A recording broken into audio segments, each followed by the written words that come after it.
दोस्तों, जब कभी सूफीवाद या सूफी पंथ की बात उठती है या सूफी शब्द सुनने या पढ़ने में आता है तो खुद ब खुद इस्लाम धर्म की याद जुड़ जाती है। शायद इसलिए क्योंकि जो सबसे पहले सूफी हुए वह मजहब से मुसलमान थे। हालांकि सूफी की यदि कोई वास्तविक परिभाषा या पहचान है तो वह यह है कि वह कोई धर्म नहीं, क्योंकि धर्म वह होता है जिसे धारण किया जाए, जिसके सिद्धांतों पर स्वयं को ढाला जाए, जिसके रीति रिवाजों पर अमल किया जाए, जिसके उसूलों को जीवन में उतारा जाए। परंतु सूफीवाद कोई धर्म नहीं है, ना ही इसका किसी धर्म से कोई नाता है। यदि सूफी की कोई परिभाषा है तो वह है प्रेम, वह भी असीम, निर्भय, स्वच्छंद प्रेम। हैरत की बात तो यह है कि खुद सूफी से पूछा जाए कि सूफी कौन होता है या तुम कौन हो, तो वह कहता है कोई नहीं, कुछ नहीं। शायद कुछ ना होना ही सूफी की पहचान है और सूफी की परिभाषा है। दोस्तों, तुर्किस्तान में सूफियों को लेकर एक प्रसिद्ध कहावत है, जो दिख गया वह सूफी नहीं, जो पहचाना गया वह सूफी नहीं। किसी ने सूफी संत मंसूर से पूछा था कि सूफी संत की सबसे बड़ी ऊंचाई क्या है, सूफी संत का उच्चतम अनुभव क्या है, तो मंसूर ने हंसकर एक ही जवाब दिया और कहा कि शब्दों में जिसे कहा जा सके वह सूफी संत नहीं होता।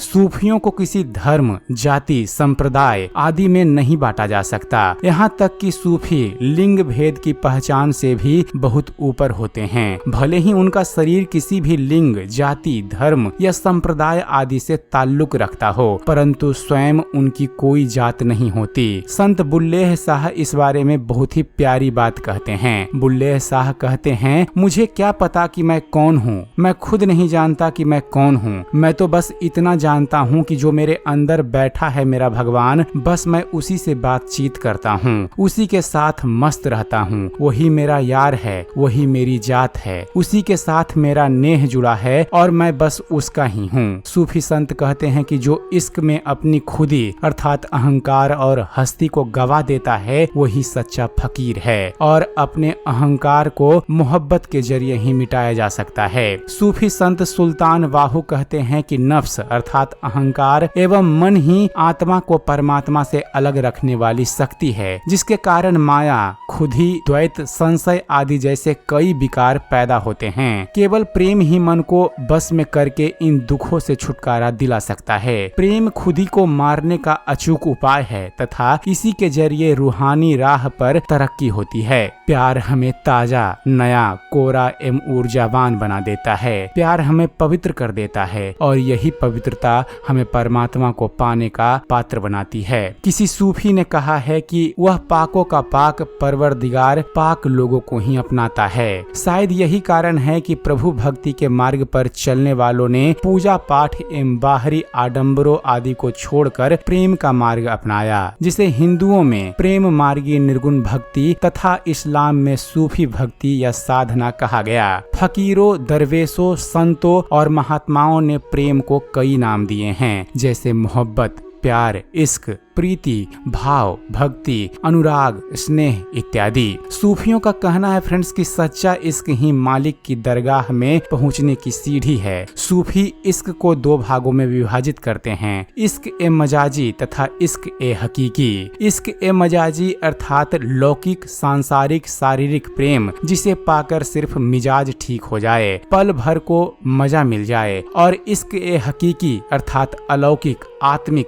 रूहानी प्रेम। उस हकीकत से प्रेम जो है, जो सबसे बड़ी हकीकत है, यानी कि खुदा, भगवान, जिसको पाने के बाद पाने को कुछ और नहीं बचता, जिस पर इंसान का सच्चा हक है, ऐसी हकीकत से प्रेम ही इश्क ए हकीकी कहलाता है। और सूफी का प्यार इश्क ए हकीकी है, इश्क ए मजाजी नहीं। सूफी मिल जाना चाहता है उस परम शक्ति, परम सत्ता, खुदा की दुनिया में। सूफी खाक हो जाना चाहता है, फना होना चाहता है, ताकि उसका द्वैतवाद छूट सके और वह अद्वैत में खो सके, उस नूरानी शक्ति के साथ एक हो सके। यही फर्क है आम मोहब्बत और सूफी मोहब्बत में। इसके मजाजी और इसके हकीकी में खुदा रूपी सागर में जो जितना गहरा जाता है उतना ही ऊपर उठता है। यही सच्चे प्रेम की निशानी है और यही ऊंचाई। सूफियों का प्रेम सच्चा प्रेम है, इसलिए उनका प्रेम उच्च है और वह श्रेष्ठ है। सूफी अपने गुरु में, परमात्मा में, महबूब महबूब में ऐसे समा जाता है कि वह खुद नहीं बचता। उसका खाक हो जाना ही उसकी ऊंचाई है। यह सूफी की ही वह स्थिति थी जब कृष्ण और राधा, राधा कृष्ण हो जाते हैं, रांझा और हीर, हीर रांझा हो जाते हैं। लाख टके की बात तो यह है कि इश्क की इस स्थिति में आत्मा परमात्मा में विलीन हो जाती है, आत्मा ही परमात्मा हो जाती है, बूंद सागर हो जाती है। सूफी अर्थात जिसका प्रेम ही पथ है और प्रियतम ही मंजिल। ऐसे में अपने प्रियतम तक पहुंचने के लिए प्रिय के कोई बने बनाए रास्ते या बंधे बंधाए नियम, सिद्धांत या कानून नहीं होते, क्योंकि प्रेमी सदा परीक्षा में जलता है और प्रियतम तक पहुंचने वाला शेख अर्थात गुरु कब कौन सी कैसी परीक्षा लेगा यह स्वयं शिष्य या सूफी भी नहीं जानता। इसलिए सूफी के लिए चारों दिशाएं हैं। कोई बने बनाए पुराने रास्ते नहीं होते, कोई नक्शा या तरकीब नहीं कि किसी दूसरे को देखा और पहुंच गए। सूफी तो बस अपने प्रियतम के प्यार में दीवाना होता है, उससे मिलने के इंतजार में बावला होता है। और सच तो यह है कि बेकारों या बेखबरों का भी कोई दर्शन होता है, कोई धर्म होता है, वह तो बस अपने ही मिलन में व्याकुल होता है। तो ऐसे में सूफी को या सूफीवाद को किसी धर्म से जोड़ना गलत ही नहीं निरर्थक भी है, क्योंकि अपने इष्ट के प्रति यह अवस्था किसी की भी हो सकती है। और जब भी कोई इस स्थिति से गुजरता है तो वह हर बंधन से परे हो जाता है। सूफी वह है जो अपने भगवान को अपने शरीर से बाहर संसार में नहीं, अपने भीतर अंदर ही खोजता है और अंदर ही महसूस भी करता है। वह अपने रब को अपने अंदर ही पाता है। उसके सारे सुकून के रास्ते भीतर की ही ओर रुख करते हैं। वह अपने अंदर की पुकार के अनुसार चलता है। अंदर का प्रकाश ही उसे राह दिखाता है। भीतर झांकना और उस प्रकाश की लौ से रूबरू होना जटिल कार्य है, एक गहरी साधना है। सूफियों का मार्ग या जीवन भी इन्हीं की तरह गूढ़ सूक्ष्म रहस्यों से सराबोर होते हैं, जिसे शब्दों के माध्यम से परिभाषित करना या धर्म की दीवारों में कैद करना सूफीवाद के खिलाफ होगा। एक सूफी का जीवन तर्क और सिद्धांतों से कोसों दूर होता है। उसका सारा प्रयास अपनी आत्मा के उत्थान के लिए होता है। सारी कोशिश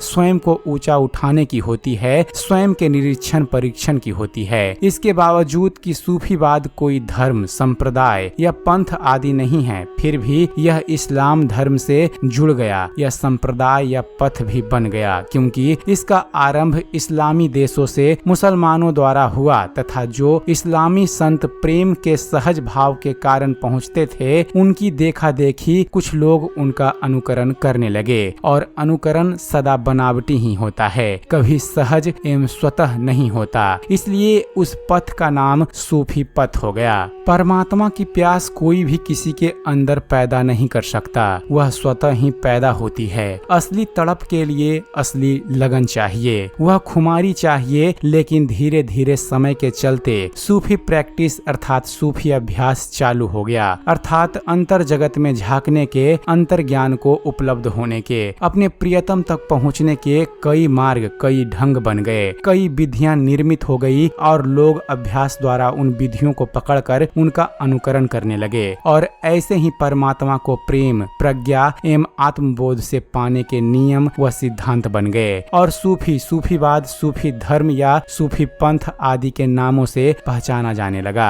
सूफी का जीवन अपने आप में एक त्याग, तपस्या या साधना होता है। क्या प्रेम, लगन, भक्ति आदि अभ्यास से आ सकती है? क्या प्रेम करने के लिए किसी के प्रशिक्षण की जरूरत है? क्या अनुयायी होने के लिए किसी की अनुमति की जरूरत है? वह साधना ही कैसी जिसमें सारी परीक्षाएं पहले से ही ज्ञात हो? वह प्रेम ही कैसा जो सीख कर किया जाए? लेकिन ऐसा हुआ, यह क्यों हुआ, कैसे हुआ, यह एक मुद्दे का विषय है। लेकिन यह सत्य है कि वास्तविक सूफी का किसी धर्म, संस्था, पंथ या संप्रदाय आदि से कोई नाता नहीं। यदि सूफी का नाता है तो वह है आत्मा से। सूफी का कोई मार्ग है तो वह है प्रेम मार्ग। सूफी की परिभाषा है जो मिट गया, जो मिल गया, जो घुल गया अपने उस प्रियतम परमात्मा के रहस्यमयी संसार में और एक हो गया, जिसे उसके रब ने आत्मसात कर लिया या वह उसमें समा गया। सूफी सिर्फ अपने शरीर को मंदिर ही नहीं मानते, बल्कि उसकी खोज के लिए यात्रा भी अंदर की करते हैं। सूफी संत शरीरत को यानी धार्मिक कर्म कांडों को भी पाखंड मानते हैं तथा उसके सख्त विरोधी होते हैं। सूफी कहते हैं कावा हमने दिल में ही पा लिया है, हम अंदर ही नमाज पढ़ते हैं तथा नमाज अदा करने के सभी सामान जैसे कूजा, मुसल्ला आदि भी हमारे अंदर ही मौजूद है। परमात्मा के प्रेम में लीन होकर हम अंदर ही अंदर तवाफ अर्थात परिक्रमा व सजदा करते हैं। हम सही अर्थ में हाजी बन गए हैं। सूफियों का मानना है कि धर्म, कर्म, रीति रिवाज, शरीरत, कर्मकांड आदि सभी बाहर की क्रियाएं हैं। यह इंसान को रूहानियत का जीवन जीने के लिए प्रेरित करती है, लेकिन यह अपने आप में रूहानियत नहीं है। असली रूहानियत उस रूहानी ताकत से लगन लगाने में हासिल होती है और जिन्हें अपने अंदर रूहानी दौलत मिल जाती है वह बाहरी कर्म कांडों की परवाह नहीं करते।